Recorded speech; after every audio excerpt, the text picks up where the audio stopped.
మళ్ళా అక్క పెళ్లి లెల్లి చేయమా?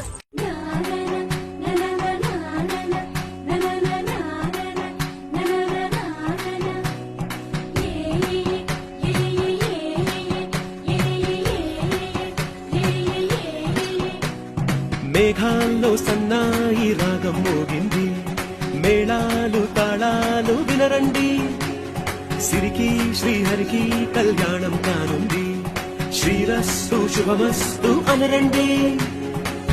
అచ్చు తెలుగింటో పెళ్లికి అర్థం చెప్పారంటూ, మెచ్చదగు ముచ్చట ఇది అని సాక్ష్యం చెబుతామంటూ, జనులంతా జై కొట్టేలా జరిపిస్తామండి. అందాల కుందనపు